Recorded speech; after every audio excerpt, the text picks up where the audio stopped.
what's up? I never understood Playboi Carti. I knew of him, of course, like there's no way you couldn't acknowledge a lot of the rappers that came out during the 2016 era. It was damn near inevitable, but a lot of these rappers were more so in the mix and colorful. Playboi was more intriguing because he was the pretty boy with the birthmark on his face, but I never got much farther than that. But I've noticed right away that I was not the target audience. We know who the target audience was, and I just wasn't it. And his music to me was like Wiz Khalifa, but on drugs. And I don't mean that disrespectfully. But don't get me wrong though, he had a few hits that were definitely good. Aside from that, there wasn't much about him that I knew aside from the crazy stories that came out about him. The situation with Iggy Azalea, his crazy concerts, and whatever the fuck this is, was really all that surrounded his image for someone that wasn't the average fan. It all looks chaotic, which brings me to this video. Playboi Carti was one of the standout figures that emerged in the new genre of rap. His baby rhymes, mixed with the ad-libs and the trap beat, became one of the sounds that set off a trend in rap during this upcoming rise in 2016. A lot of people actually associate his sound to his friend Uno the Activist. Playboi and Uno were friends that grew up together. They both had common interests and were in a rap group called TFZ in high school. A lot of people say that Playboi bit Uno's style, and I can't lie, their music does have similarities, but considering that they did grow up together and probably have the same influences, it's pretty understandable. Either way, they are both pretty successful, but Carti exceeded the expectations when he signed with A$AP Rocky. But before that, he was with this group called Awful Records. They were more so a crew with no legal obligations. Father was the assembler, and Ethero was someone who helped Carti put together his sound. Both had a helping hand to help get his name out there. Eventually, he met Ian Connor and A$AP Bari, leading him to meet A$AP Rocky in what he described as the best thing that could have ever happened to him in his life. Upon that meeting, he decided to go to Texas with A$AP Rocky. He began attracting more attention in 2015 with his singles like Broke Boy. But in meeting A$AP Rocky, he fell out with some old friends. Uno had a falling out with Bloody Dior, who is heavily involved in streetwear fashion alongside his brother Bloody Osiris. Uno and Bloody Dior allegedly got into an argument about a girl, and they started having beef with each other. In the end, Uno ended up getting shot. Situation with Uno was like, we got in an argument. Like I can't even explain the whole story, but we got in an argument. Uno basically threatened me. Whatever. Uno threatened me. I'm different, you feel me?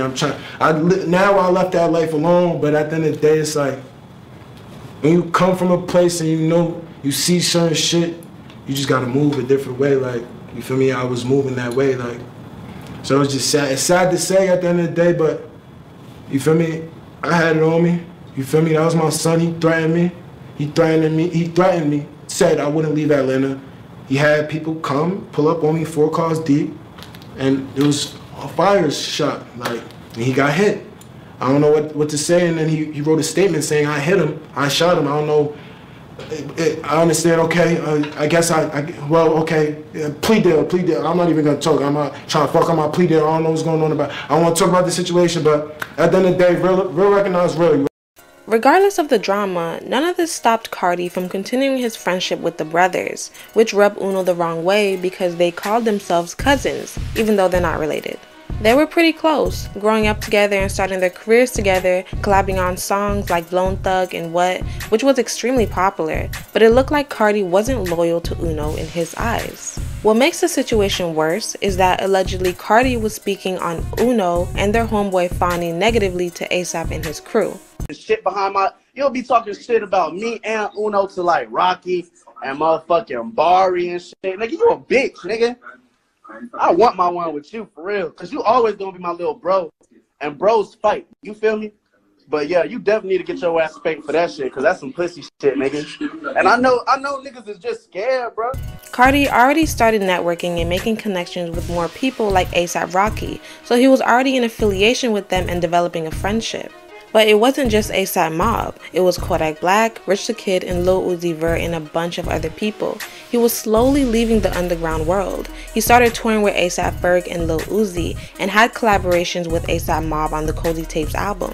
Playboi was putting in that work and he just kept expanding his audience, leaving behind awful records. In 2017, with all the buzz surrounding him, he finally released his debut mixtape under ASAP. This was a great debut project that was followed by multiple hit records, including Magnolia and Woke Up Like This. In New York, I merely rock, hiding in my socks. Some niggas sounding like me. Woke up to niggas talking like me. These two songs were instantaneous hits. It created a whole other lane for Playboi, and what followed was praises from publications and a bigger fan base. He was featured on XXL's freshman list, and it was really up from there. Reaching that point of success, you leave people behind. Does that make Playboi selfish, or just someone that puts himself first? His follow-up project, Die Lit, is when Carti fans solidified him as their favorite artist. The album was unique and played with different sounds, introducing more of the baby voice sound. With its infectious melodies and a variety of sounds popularizing a punk rage sound, considering this was different, it did come with a lot of displeasure from fans, receiving mixed reviews automatically upon release. As time went on, people started realizing, hold on, the beat slaps. The production for Die Lit became more polarizing and what really helped draw people in. Pierre Bourne producing the majority of the album, it became a sleeper album that grew on the masses, plus it had a few standout songs.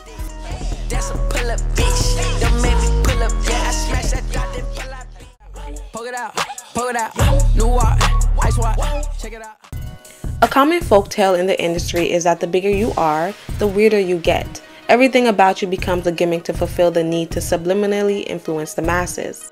Playboi Carti has always been a silent individual who didn't speak much or relay information to his fans. He's done a few interviews to help his fanbase get more insight on him, but he's never done much beyond that to connect with them. Months after the release of Die Lit, in a tweet by Uno the Activist, he said, "This ain't no diss, but I would never sell soul for the fame. I would never change on my family over a coochie. I would never friend my brother's enemy. I would never talk down on my family so niggas don't F with them before they meet. All that devil worship feeding statues is out." Uno expressing his feelings while throwing subliminals on Carti about the industry folklore.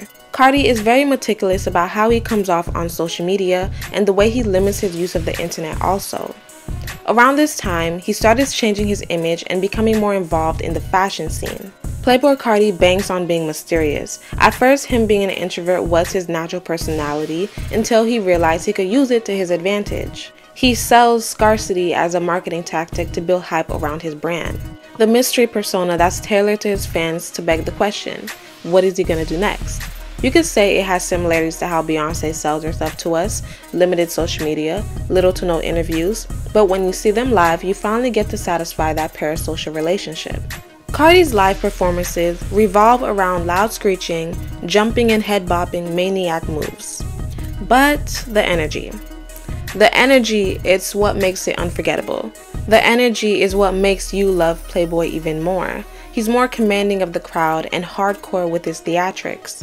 He wants you to go crazy, get wild, go stupid, have fun till your head falls off. And that's lit. He doesn't really rap, but the high energy of it all makes you forget, I guess. You're so enthralled by what's happening around you that you simply just don't care, and that's what makes it fun. Don't expect too much, just expect the experience. Not too long after Die Lit, Carti started working on Whole Lotta Red at the end of 2018. Releasing the album in 2020 on Christmas Day, shooting to #1 and becoming his first #1 album. This album was the beginning of what he calls the vamp era. This was the new Carti, the renewed Carti, the Carti like we've never seen before. And it was shit. The fans did not like it. It was highly influenced by the rage punk sound.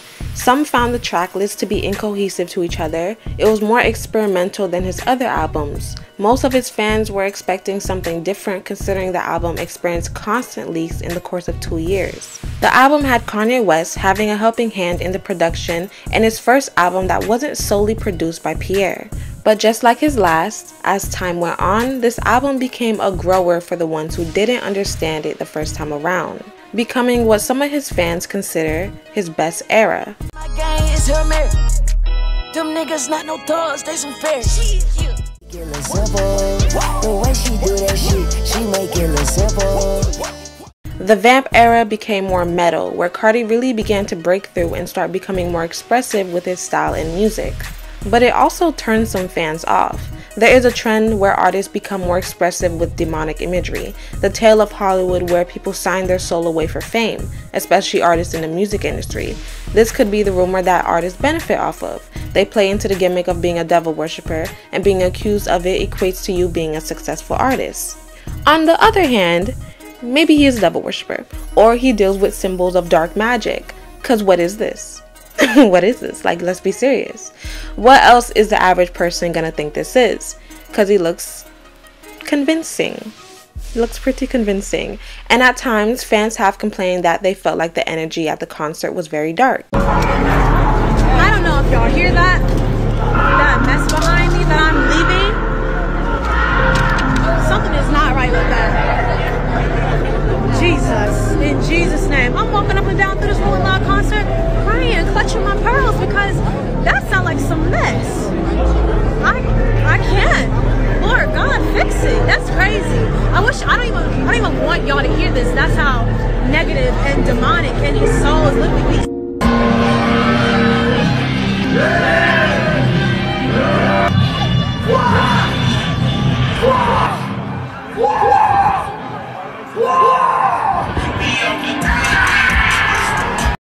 The way he acts at his concert is very dark and fluid, and if we're being honest, music can cast spells and rituals can be performed at these concerts, but I'ma stop there. Many people wonder why he made a shift this way towards this persona. The style is more hardcore and cutting edge. Carti has always been into fashion, and becoming friends with A$AP Rocky and Ian Connor and the two brothers allowed that side of him to blossom, so eventually he started branching off into the fashion industry. When Carti was hanging with Ian, he used to help him with his style. Ian got his start in the fashion industry on Tumblr. He used the site to promote his own line of t-shirts and sweatshirts. He had a collaboration with Glenn Brown that blew up when designer Will Fry reproduced Ian's face on one of his mesh tops. This top would be worn by Trinidad James. It wasn't long before streetwear brands like Stussy and Bape started contacting Ian for model work, which eventually led him to A$AP's crew. While Ian managed Carti, he would provide him with clothes like the brand Supreme to further enhance his popularity. As he began growing as an artist, he started latching onto other people with unique styles like Shane Gonzalez, who is a part of A$AP Rocky's creative crew, who is also the owner of Midnight Studios, a punk clothing line. Shane is heavily into the punk rock aesthetic, and Carti began taking a liking into it and switched his image to that. But Matthew Williams is who is really helping Carti push forward into the rock vamp aesthetic. Carti described this version of him as being a rock star, who just wants to prove to the world that he has so much to give with the little time that we have. If you want to be a bad guy, there's no days off. You commit to whatever your vision is and make it every day. Every time someone sees you, even if it's a paparazzi pic, you're still in rockstar mode, even when you're not trying to be seen. I'm on that at all times because vampires live forever. They look good and they never have a dull moment. You never catch a vampire off his pivot, period. Matthew spent years doing hands-on creative direction for both Lady Gaga and Kanye West. Matthew and Carti bounce ideas from each other as he contributes ideas for Carti's videos and photo shoots, while also being a producer alongside Kanye West on Playboi Carti's album Whole Lotta Red. Carti is deep into the fashion world and models for a lot of high fashion and street luxury. His musical persona has shifted more, and at times it coincides with his image, but oftentimes it seems like he's overdoing it. The mysterious persona becomes annoying when it starts to look like you don't care about your fans, and Carti tends to lie, a lot, not just to the police.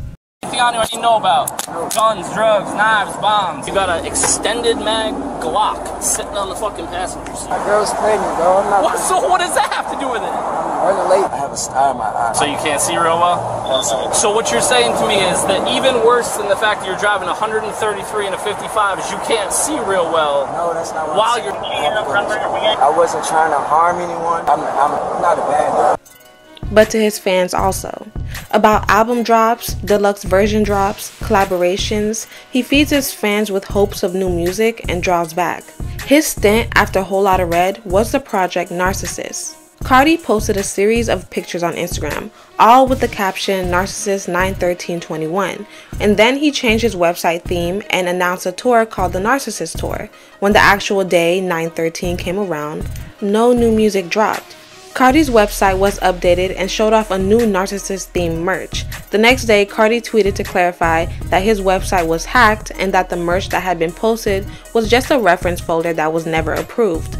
I don't even know how that's possible, but the day after, Carti made another tweet showing a text messages he sent to 3 people reading, "Forget about the sample clearances, drop Narcissist." This confirmed that Narcissist was indeed music because he mentioned sample clearances. 2 days later, Carti and Uzi were spotted together, both wearing the jacket with Carti's Narcissist text on the back. 9 days later, Carti made a tweet that simply read, "Narcissist." Over a year later, in October 2022, Carti launched a countdown timer on the website for his Opium record label. Once the timer expired, a new Narcissist clothing line was revealed, but still no new music.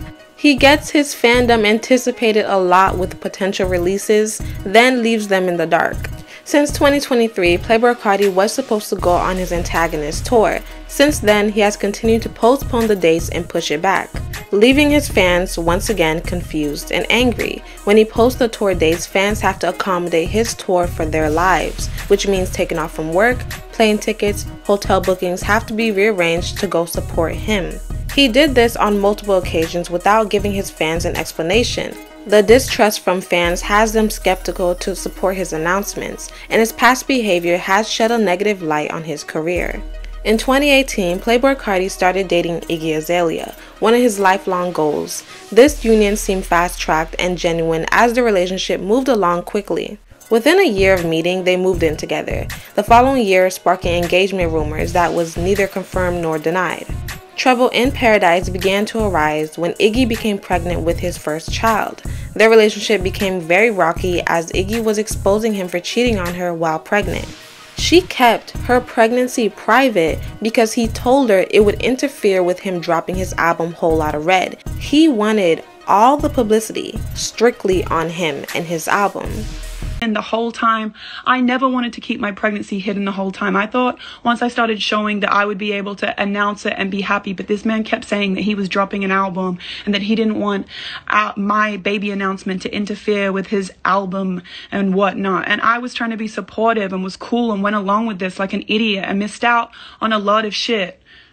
A lot of shit that I missed out on trying to support this man. Fuck this man. While you had this girl hidden in an Airbnb, while I'm sitting at home pregnant, alone, thinking, you know what, I'm not going to say shit because I'm trying to be supportive. I don't want to seem like I'm nagging or harassing, whatever the fuck. Don't be nice to people, y'all, because they will take advantage of your kindness. This bitch knew very well what was happening. We had a huge fight. I'm not even going to get into what happened at that fight. I will spare you, Jordan. I'll spare you that. I'll spare you that for now. I leave because I got scared and came to LA. He begged me to come back. I came back 5 days later, go up to our apartment, and I see all my shit has been put, all my personal photos of my family and shit in our bedroom has all been put in my son's nursery with the door locked. Weird. So I go into his side of the closet and I see that there is a girl's little roll-along suitcase in there with some makeup and dirty old trashy underpants. Then, when the baby was born, he didn't show up for the delivery. This was in 2020 during COVID, which only allowed one visitor. Carti missed out on the birth to play on the PlayStation with longtime homeboy Lil Uzi Vert. Not only that, he left them in LA on his first Christmas, knowingly knowing that he promised to get them on a jet to come see him because there would be no commercial flights, but instead left them and told Iggy that he'll be there in spirit. Sent it to his manager. No, nothing booked. No booking. Nothing booked. Weird. Agent calls me. You're going to lose the pilot to the plane if you guys don't book in the next half an hour. He has another route that they want him to fly on Christmas Eve instead. Call Jordan. Yo, we're going to lose the plane. We won't be able to see you at all on Christmas. This is what this motherfucker tells me. I'll be there in spirit. Really? Your son's first Christmas, you'll be there You'll be there in spirit because you knowingly got on a plane knowing that would mean that me and him were stuck here in LA by ourselves with no tree, don't have a fucking Christmas dinner plan, can't get to my family because they're stuck in Australia. You have other family members. He has grandparents, grandma, grandpa, uncles, aunties, cousins in Atlanta that he should be seeing, that want to see him on Christmas, that can't be with him, and we're here alone right now because your ass is trifling as fuck. It was so weird that you suddenly wouldn't get the plane. I'm like, what the fuck is this about? I said to him, you're a fucking deadbeat for this shit, and fuck you, I'm gonna take you to court in January and we can sort out a formal agreement because I'm done with this shit. Done with this motherfucking shit. Oh, really? Word? That's crazy. It's just lame. Please know these two people knew exactly what they were doing. You've been doing it while I was pregnant. This man didn't even come to see his son be born. He went to Philly to play the PlayStation with little Uzi. He thought that was more important than seeing his son be born. And I had a scheduled C-section, by the way, because my son was so big that they were like, you can't have a natural birth. Above all of that, he refused to sign the birth certificate of their son, even though they've been in a public relationship for a few years and they planned to have the baby together. Iggy washed her hands of Carti and he moved on to his side girl Brandy, but Brandy suffered the same fate as Iggy, but worse. Iggy dealt with emotional abuse from Carti, but Brandy was dealing with both emotional and physical abuse. As Playboi Carti was arrested on Valentine's Day for choking his pregnant girlfriend Brandy, she was 14 weeks pregnant at the time. She and Carti were arguing about the paternity test when he grabbed her throat, pushed her into some bushes, and held her neck until she could barely breathe. She later told police that she thought she was going to die. Iggy made a post saying she warned her about him. That following December, in order to salvage his image of being a bad father, he made a mini documentary showing his fans that he sees his son. Either way, it's been a lot of negative press surrounding how he treats his fans and the women in his life. But in the most recent events, it was just not the best thing to do for his image. On February 5th, 2024, Adin Ross invited Playboi Carti on his Kick stream as a guest. This appearance cost Adin $2 million and a Ferrari that Adin was gonna gift him. Which is funny because why are you gifting him a Ferrari? Like you're giving him $2 million plus a Ferrari just to hop on a live stream? Talk about disposable income. The stream with Carti garnered him over 500,000 viewers, but what happened during this stream was what threw his fans off. Carti showed up to the stream not only late, but had a special request to keep the room low lit to keep up with his mysteriousness. This stream was beyond awkward, and Carti wore a weird mask to keep playing into the Dark Warlord vamp character. He basically stayed a total of 6 minutes, took the money, and left in the most unengaging stream to ever exist. This move further displayed how much he doesn't care about his fans, who are waiting hours for him to come on the stream. As of right now in 2024, Carti is gearing up to release his new album, I Am Music, but can his fans trust him this time? Carti is very quiet with his presence and he chooses to remain silent on a lot of things, but at times he does go overboard with this character he presents. Your fans will support you no matter what, but you can at least show your fandom that you care for them also, and his recent back-to-back actions shows the opposite. Well, that concludes today's video, guys. Let me know what you think down below on Playboi Carti, and make sure you like and subscribe. Toodles!